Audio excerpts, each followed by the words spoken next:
Assalamualaikum warahmatullahi wabarakatuh. Perkenalkan, nama saya Denisa Dwi Hanifah. Di sini saya mewakili kelompok 3 akan mempresentasikan tentang partisipasi politik masyarakat dalam demokrasi. Menurut Miriam Budiarjo, partisipasi politik adalah kegiatan seseorang atau sekelompok orang untuk ikut serta secara aktif dalam kegiatan politik, antara lain dengan jalan memilih pemimpin negara dan secara langsung atau tidak langsung memengaruhi kebijakan pemerintah. Kegiatan ini mencakup tindakan seperti memberikan suara dalam pemilihan umum, menghadiri rapat umum, mengadakan hubungan atau lobbying dengan pejabat pemerintah atau anggota parlemen, menjadi anggota partai atau salah satu anggota sosial dengan direct action-nya, dan sebagainya. Menurut Herbert McCloskey, seorang tokoh masalah partisipasi, ia berpendapat bahwa partisipasi politik adalah kegiatan-kegiatan sukarela dari warga masyarakat melalui mana mereka mengambil bagian dalam proses pemilihan penguasa dan secara langsung atau tidak langsung dalam proses pembentukan kebijakan umum.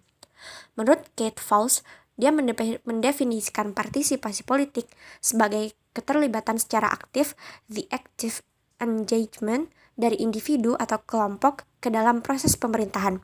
Keterlibatan ini mencakup keterlibatan dalam proses pengambilan keputusan maupun berlaku oposisi terhadap pemerintah. Menurut Huntington dan Nelson, partisipasi politik sebagai kegiatan warga negara yang bertindak sebagai pribadi-pribadi yang dimaksud sebagai pembuatan keputusan oleh pemerintah. Partisipasi bisa bersifat individual dan kolektif, terorganisir atau spontan, mantap atau secara damai kekerasan, legal atau ilegal, efektif atau tidak efektif. Di negara-negara demokrasi, umumnya ketika ada lebih banyak partisipasi masyarakat dinilai lebih baik. Dalam hal ini, tingginya tingkat partisipasi menunjukkan bahwa warga mengikuti dan memahami masalah politik dan ingin melibatkan diri dalam kegiatan-kegiatan itu. Dan sebaliknya, tingkat partisipasi yang rendah pada umumnya dianggap sebagai tanda yang kurang baik, karena dapat ditafsirkan bahwa banyak warga tidak memperhatikan terhadap permasalahan politik negara. Menurut Myron Weimer, partisipasi politik dipengaruhi oleh beberapa hal, seperti yang dikutip oleh Mohtar Mas'ud dan Colin McAndrews, yaitu yang pertama, yang berpengaruh terhadap partisipasi politik adalah modernisasi. Modernisasi di segala bidang akan berpengaruh terhadap keberlangsungan pertanian, industri, peningkatan arus urbanisasi, peningkatan kemampuan baca tulis, perbaikan pendidikan, dan pengembangan media massa atau media komunikasi secara luas. Nomor 2, terjadi perubahan struktur kelas sosial. Terjadinya perubahan struktur kelas sosial baru adalah akibat dari terbentuknya kelas menengah dan pekerja baru yang meluas di era industrialisasi dan modernisasi. Nomor 3, pengaruh kaum intelektual dan peningkatan komunikasi masa modern. Ide-ide baru seperti nasionalisme dan liberalisme membangkitkan tuntutan-tuntutan untuk berpartisipasi dalam pengambilan suara.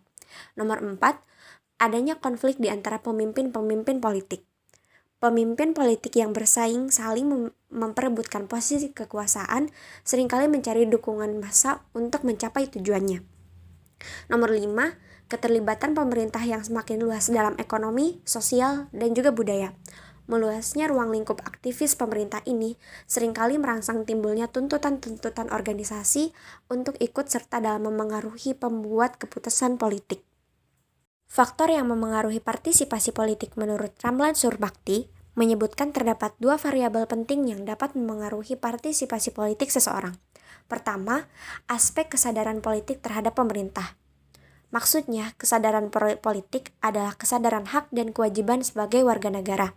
Misalnya hak politik, hak ekonomi, hak perlindungan hukum, kewajiban ekonomi, kewajiban sosial, dan lain-lain. Kedua, terkait seperti apa penilaian serta apresiasi masyarakat terhadap kebijakan pemerintah dan pelaksanaan pemerintahannya. Selain itu, ada faktor yang berdiri sendiri atau bukan variabel independen. Artinya bahwa kedua faktor tersebut dipengaruhi oleh faktor-faktor lain, seperti status sosial, afiliasi politik orang tua, dan pengalaman berorganisasi. Status sosial yang dimaksud adalah kedudukan seseorang berdasarkan pendidikan, keturunan, pekerjaan, dan lain-lain. Sedangkan status ekonomi adalah kedudukan seseorang di masyarakat berdasarkan kepemilikan harta kekayaan. Seseorang yang memiliki status sosial dan ekonomi tinggi diperkirakan tidak hanya mempunyai pengetahuan politik, akan tetapi memiliki minat serta perhatian pada politik dan kepercayaan terhadap pemerintah. Bentuk-bentuk partisipasi politik yang dikemukakan oleh Alman yang dikutip oleh Mohtar Mas'ud yang terbagi ke dalam dua bentuk, yaitu partisipasi politik konvensional dan partisipasi politik non-konvensional. Adapun rincian bentuk partisipasi politik konvensional dan non-konvensional antara lain, partisipasi politik konvensional terdiri dari pemberian suara atau voting, diskusi politik, kegiatan kampanye, membentuk dan bergabung dalam kelompok kepentingan, dan komunikasi individual dengan pejabat politik atau administratif. Yang kedua, partisipasi politik non-konvensional terdiri dari pengajuan petisi, berdemonstrasi, konfrontasi, mogok, tindakan kekerasan politik terhadap harta benda, dan tindakan kekerasan politik terhadap manusia. Partisipasi aktif yaitu apabila seseorang memiliki kesadaran politik dan kepercayaan kepada pemerintah tinggi. Sebaliknya, jika kesadaran politik dan kepercayaan kepada pemerintah rendah, maka partisipasi politik cenderung pasif atau tertekan atau apatis. Partisipasi militan radikal terjadi apabila kesadaran politik tinggi tetapi kepercayaan kepada pemerintah sangat rendah. Dan apabila kesadaran politik sangat rendah, tetapi kepercayaan terhadap pemerintah sangat tinggi, maka partisipasi ini disebut tidak aktif atau pasif. Sekian yang dapat saya sampaikan pada kesempatan kali ini. Mohon maaf apabila masih terdapat banyak kesalahan dan kekurangannya. Terima kasih. Wassalamualaikum warahmatullahi wabarakatuh.